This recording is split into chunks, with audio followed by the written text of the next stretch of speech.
di Cahaya Hati Indonesia dan sekarang kita akan menjawab pertanyaan-pertanyaan yang sudah masuk ya, Masya Allah. Dan pertanyaan ini sudah kita pilihkan yang sesuai dengan tema kita pada kesempatan kali ini. Dan mohon kesediaannya guru yang dimuliakan Allah Subhanahu Wa Taala, Kiai Haji Khalil Nafis. Ini pertanyaan yang pertama nih Kiai. Ini dari Ed Nur Aini. Apakah status suami istri hanya di dunia saja? Karena di dunia kita memiliki keterikatan yang berbeda. Bahkan masing-masing memiliki suami dan istri yang berbeda di surga. Benarkah demikian gitu katanya? Makasih. Ini orang yang punya visi sampai akhirat kelak. Kalau yang istrinya marah-marah mungkin nanti di akhirat dia gak dipilih. Begitu juga ya suaminya marah-marah terus. Nah, apakah nanti sampai akhirat? Kalau memang dia hanya suami istri di dunia tidak nikah lagi setelah suaminya itu wafat, sama-sama masuk surga, yakin bersama dengan suaminya. Tapi kalau suaminya meninggal duluan, kemudian istrinya nikah lagi. Ini ada dua pendapat. Pendapat yang pertama menyebutkan si istri boleh memilih mana yang mau dibersamain di sorga nanti. Fiha ma tashtahil anfusu wa taladzul a'yun. Dia boleh di sorga nanti milih, saya mau yang istri suami yang pertama atau suami yang kedua.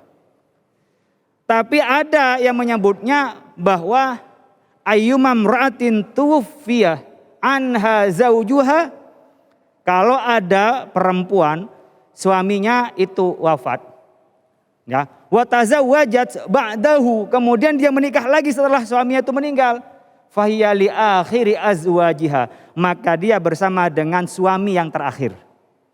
Ada dua pendapat, makanya ada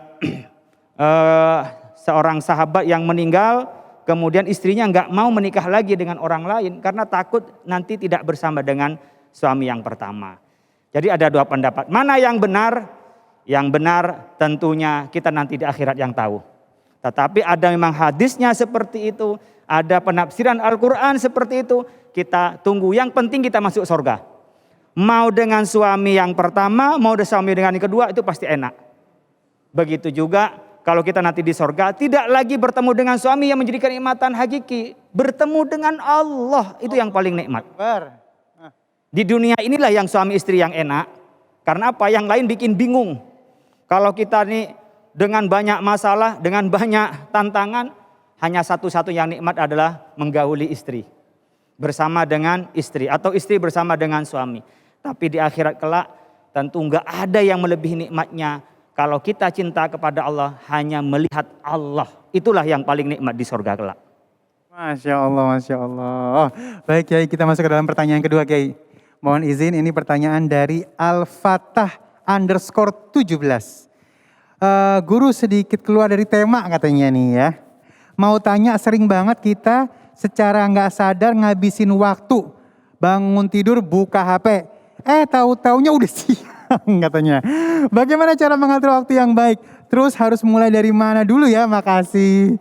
HP-nya sedekahkan sama orang lain. Gampang. Jadi kalau buang-buang waktu gara-gara handphonenya sedekahkan orang. Nah ini yang mengganggu nih. Kalau handphonenya yang smartphone, kasihin sama Habib Ali. Masya Allah, terima kasih. Tapi begini, lebih garis besarnya. Yang paling berharga dalam hidup ini adalah waktu. Karena waktu tak pernah bisa diulang dalam kehidupan ini. Dan kita hanya dengan waktu bisa menunjukkan kualitas hidup kita. Oleh karena itu, pastikan kita punya orientasi hidup. Kalau orientasinya jelas, ada sesuatu yang ingin kita capai, maka kita akan tahu kemana akan melangkah ini. Oleh karena itu, waktu kita akan dicurahkan kepada tujuan itu. Tapi kalau hidupnya saat pandemi begini, disorientasi.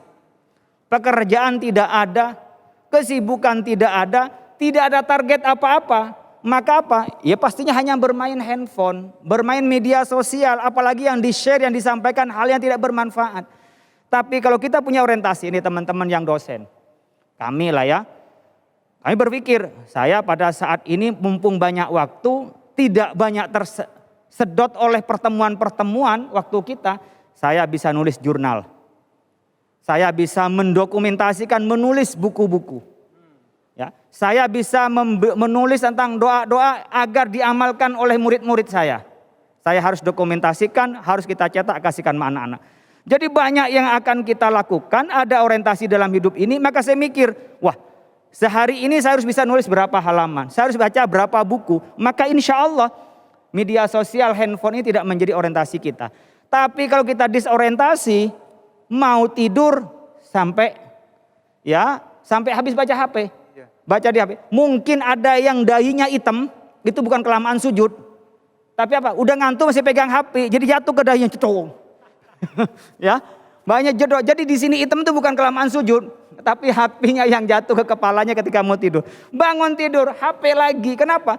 Dia sudah disorientasi, sudah tidak ada orientasinya. Kalau punya anak yang begitu, anak seusia SMP, lulus SD itu sekarang udah nggak bisa ninggalin gadget. Cara keluarnya apa? Santrenin.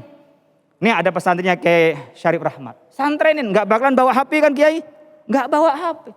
Sekarang pendidikan yang paling aman adalah pesantren.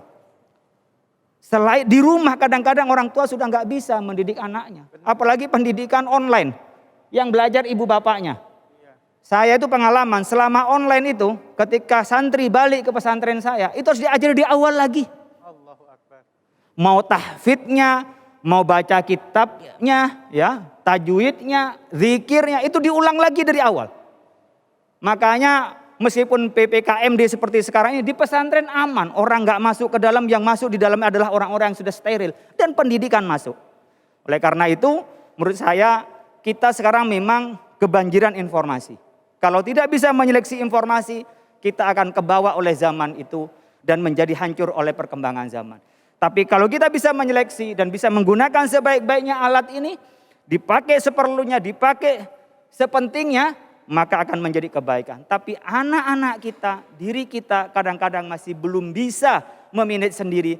Oleh karena itu butuh lingkungan, butuh kondisi yang bisa mengamankan kita.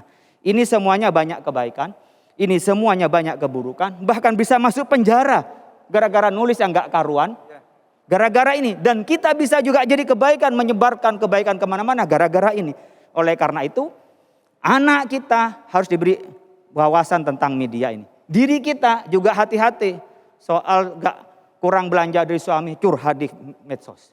Ya, soal marah sama orang lain, curhat di medsos. Oleh karena itu, medsos ini alat bisa jadi kebaikan dalam hidup ini, bisa mencelakakan hidup ini, termasuk sia-sianya waktu itu. Masya Allah, terima kasih guru ilmunya, Masya Allah, Masya Allah. Dan baik tuh ya, sekarang kita akan masuk ke dalam pertanyaan yang selanjutnya. Mohon kesediaannya, guruku Kiai Haji Syarif Rahmat, Ali bacain dulu ini dari @arafah_ina. Kiai, kalau menghadapi orang yang hatinya udah tertutup itu bagaimana ya? Apakah harus keras juga seperti dia? Ya. Bismillahirrahmanirrahim. Dulu di Basrah itu hidup seorang preman. Namanya Atabatul Ghulam. Pokoknya kalau disebut preman, tukang bobok, tukang tarok, tukang nyingsatkeun androk, tukang ngarojok segede sendok, dia ada orangnya. Satu hari si preman ini datang di majelis taklimnya Al-Imam Al-Hasan Al-Basri rahimahullah. Tapi paling belakang namanya juga preman. Sehingga orang-orang yang sedang ngaji khusyuk tidak melihat. Tiba-tiba Imam Hasan Basri membahas tentang taubat dari dosa. Jelaskan ayatnya, jelaskan hadisnya, jelaskan pandangan para ulamanya. Lalu ada jamaah yang nyeletuk. Tuan Imam, boleh saya bertanya? Silahkan. Saya ini sudah banyak dosa. Segala maksiat sudah saya lakukan. Terus kira-kira kalau saya tobat masih bisa diterima apa tidak?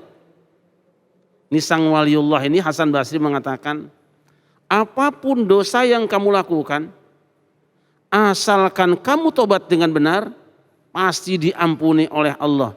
Jangankan cuma mabuk, jangankan cuma berzina, kalaupun dosamu kayak si Atabatul Ghulam,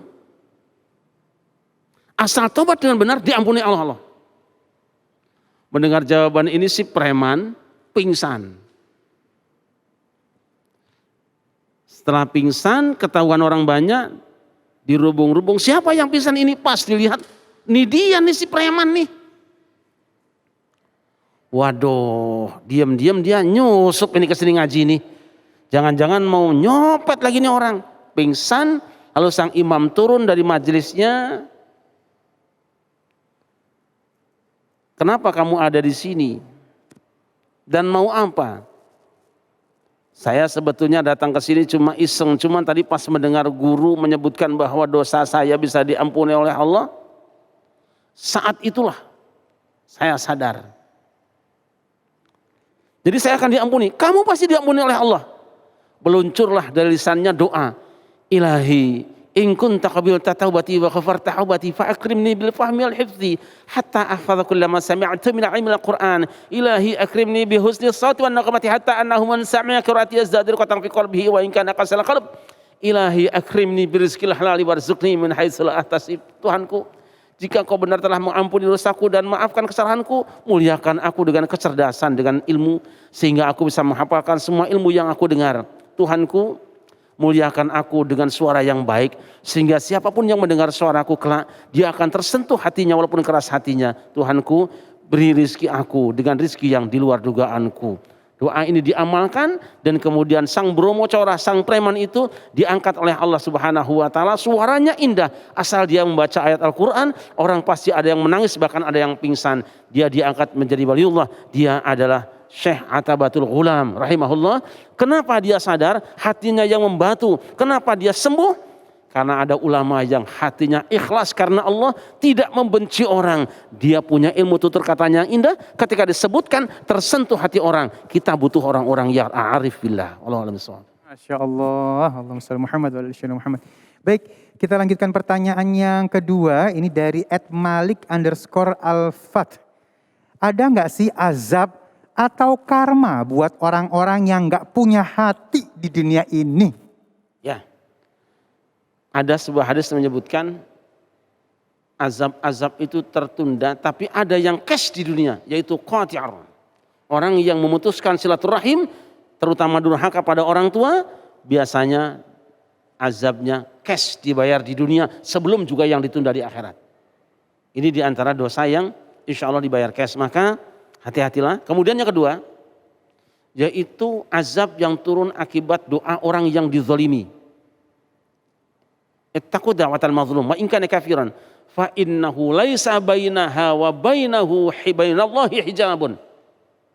Jaga dirimu jangan sampai terkena kutukan doa orang teraniaya walaupun dia kafir, sebab antara dia, doa dia dengan Allah tidak ada dindingnya. Begitu orang disakiti, orang dizolimi walaupun kafir, dia berdoa kepada Allah, minta misalnya pincangkan dia, tidak ada hijab dari Allah. Dia akan terkena siksaan di dunia sebagai bayaran dari kesalahan kepada orang yang dizalimi. Wallahu a'lam bishawab. Masya Allah, terima kasih guruku ilmunya. Dan pemirsa di rumah, sesaat lagi kita akan melengkapi nikmatnya hari ini dengan belajar ngaji bersama Ustadz Syam ya.